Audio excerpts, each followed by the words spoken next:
ایک شخص ماہ رمضان میں روزے کی حالت میں عورتوں کی صحبت میں بیٹھا مسکرا رہا تھا، ہنس رہا تھا۔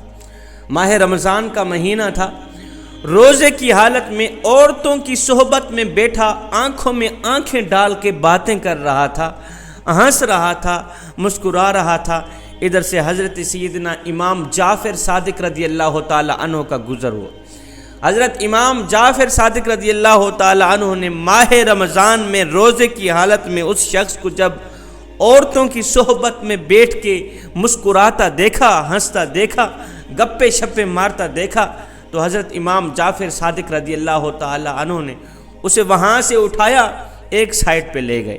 ایک سائٹ پہ جا کے آپ نے فرمایا، میاں میں نے اپنے بابا سے سنا، میں نے اپنے بابا حضرت امام باقر رضی اللہ تعالی عنہ سے سنا، انہوں نے اپنے بزرگوں سے سنا، انہوں نے اپنے بزرگوں سے سنا۔ وہ فرمایا کرتے تھے کہ جو شخص عورتوں کی صحبت میں زیادہ دیر تک بیٹھتا ہے اس کے اندر نفسانی خواہشات ابھرنا شروع ہو جاتی ہیں۔ عورتوں کی صحبت میں زیادہ دیر تک بیٹھے رہنے سے، آنکھوں میں آنکھیں ڈال کے بات کرنے سے، خوب گپے شپے مارنے سے، ہنسنے سے، مسکرانے سے، دل بہلانے سے نفسانی خواہشات ابھرتی ہیں۔ جب انسان کے اندر نفسانی خواہشات ابھرتی ہیں تو پھر انسان اپنے مقصد سے پیچھے ہٹنا شروع ہو جاتا ہے۔ جب انسان اپنے مقصد سے پیچھے ہٹنا شروع ہوتا ہے تو پھر انسان اپنے ہاتھوں سے ہی اپنی زندگی کی تباہی اور بربادی لکھ دیتا ہے۔ میاں ماہ رمضان کا مہینہ ہے، روزے کی حالت ہے، اور روزے کی حالت میں بیٹھ کے عورتوں کی صحبت میں بیٹھا آنکھوں میں آنکھیں ڈال کے دیکھ رہا ہے، اور تجھے پتہ نہیں ہے روزے کے ساتھ ساتھ، انسان کے روزے کے ساتھ ساتھ آنکھوں کا بھی روزہ ہوتا ہے۔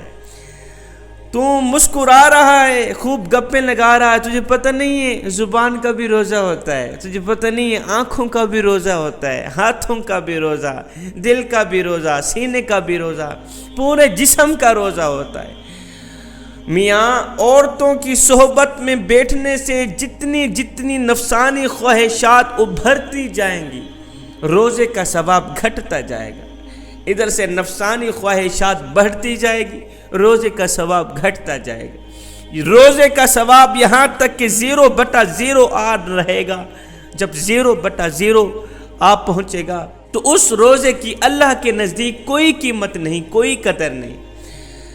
اس کے بارے میں میرے کریم نبی نے فرمایا جو شخص اپنے پیٹ کو بھوکا رکھتا ہے، پیاسا رکھتا ہے، کھاتا نہیں، پیتا نہیں، پوچھا جائے کیوں، کہتا ہے روزے سے ہوں، لیکن وہ جھوٹ بولنا نہیں چھوڑتا، غیبت کرنا نہیں چھوڑتا، عورتوں کی صحبت میں بیٹھ کے خوب گپے مارتا ہے، عورتوں کی صحبت میں بیٹھ کے اپنا دل بہلاتا ہے، عورتوں کی صحبت میں بیٹھ کے آنکھوں میں آنکھیں ڈال کے بات کرتا ہے، اللہ اکبر، یہاں تک کہ ان کے اندر نفسانی خواہشات ابھر آتی ہیں۔ فرمایا میرے نبی نے اللہ کے نزدیک ایسے شخص کے رکھے روزے کی کوئی قدر و قیمت نہیں ہوتی، کوئی عزت نہیں ہوتی۔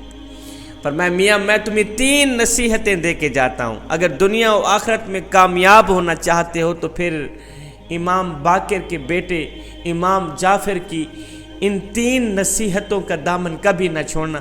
فرمایا پہلی نصیحت تو یہی ہے کہ عورتوں کی صحبت میں نہ بیٹھنا۔ دوسری نصیحت فرمایا امیروں کی مجلس میں نہ بیٹھنا، امیروں کی محفل میں نہ بیٹھنا۔ پوچھا گیا حضرت کیوں؟ فرمایا امیروں کی محفل میں بیٹھنے سے انسان کو اپنی ہی نعمتیں حقیر لگنے لگ جاتی۔ امیروں کی محفل میں بیٹھنے سے، امیروں کی مجلس میں، امیروں کی صحبت میں بیٹھنے سے انسان کو اپنی ہی نعمتیں حقیر لگنے لگ جاتی۔ فرمایا جب انسان کو اپنی نعمتیں حقیر لگتی ہیں تو پھر انسان اللہ کی دی گئی ان نعمتوں کا شکر ادا نہیں کر پاتا۔ جب انسان ان نعمتوں کا شکر ادا نہیں کر پاتا تو پھر یوں سمجھے انسان اپنے ہاتھوں سے اپنی زندگی کی ناکامی لکھ رہا ہے۔ حضرت امام جعفر صادق رضی اللہ تعالی عنہ نے فرمایا میاں تیسری نصیحت، فرمایا کبھی بھول کر بھی جاہل سے بحث نہ کرنا، کبھی بھول کر بھی جاہل کی مجلس میں نہ بیٹھنا، جاہل سے سوال و جواب نہ کرنا، جاہل کی صحبت میں نہ بیٹھنا۔ کبھی بھول کر بھی جاہل سے بحث نہ کرنا، کیونکہ جاہل کے سوال کا جو بہترین جواب ہے وہ ہے خاموشی۔ خاموشی اختیار کر لینا، چپ کرنا۔ فرمایا خاموشی اختیار کیا کرو، کیونکہ انسان کو جو مقام خاموشی سے ملتا ہے، چپ رہنے سے ملتا ہے، وہ کسی بھی عمل سے نہیں ملتا۔ فرمایا اگر تم چاہتے ہو کہ تمہاری زندگی میں تمہیں کوئی بھی مسئلہ درپیش نہ آئے اور تمہاری زندگی پرسکون گزرے، کامیابی تمہارے قدم چومے، خوشحالی تمہارے ساتھ رہے، فرمایا اپنی زبان کو قابو میں رکھنا، اپنی زبان کو کنٹرول میں رکھنا، انشاءاللہ دنیا و آخرت میں کامیاب ہو جاؤ گے۔ اس دور میں تو ویسے ہی چپ رہنے والی جو عبادت ہے وہ اچھی ہے۔ اس دور میں چپ رہنے والی، خاموشی والی جو عبادت ہے نا، کہ ہر وقت خاموشی رہنا، اچھی عبادت ہے۔ کیوں؟ اس لیے کہ اس دور میں رہنے والے کافی لوگ ہیں جنہوں نے اچھے الفاظوں کا مطلب بھی غلط سمجھ رکھا ہے۔ تو جوانوں، رمضان المبارک کا مہینہ ہے، رمضان کو اپنی زندگی میں غنیمت جانو، ان لمحات کو ان دنوں کو، ان وقتوں کو اپنی زندگی میں غنیمت جانو۔ ہو سکتا ہے یہ رمضان تمہاری زندگی کا آخری رمضان ہو۔ وہ کام کرو جو اللہ کو بھی پسند، اس کے رسول کو بھی پسند۔ اب اللہ تعالیٰ کو کیا چیز پسند ہے؟ میرے کریم نبی نے فرمایا اللہ تعالیٰ جس بندے کو اپنا نیک بندہ بنانا چاہتا ہے، اللہ تعالیٰ جس بندے کو پسند کرنا چاہتا ہے، اللہ تعالیٰ جس بندے کو اپنا محبوب بندہ بنانا چاہتا ہے، پتہ ہے کیا کرتا ہے؟ اسے ضرورت مندوں کی ضرورت کو پورا کرنے میں لگا دیتا۔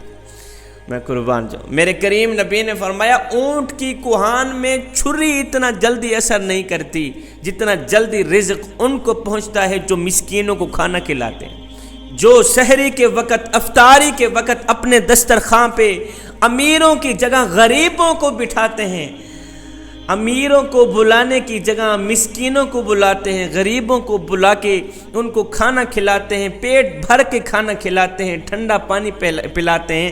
ان لوگوں کے بارے میں میرے کریم نبی نے فرمایا اونٹ کی کوہان میں چھری اتنا جلدی اثر نہیں کرتی جتنا جلد رزق ان لوگوں کو پہنچتا ہے جو مسکینوں کو کھانا کھلاتے ہیں، جو ضرورت مندوں کی ضرورت کو پورا کرتے ہیں۔ میرے کریم نبی نے فرمایا دنیا کا سب سے بڑا بدترین انسان ہے وہ جس کے سامنے اللہ کے نام پر کچھ مانگا جائے اور وہ ہوتے ہوئے بھی نہ دے۔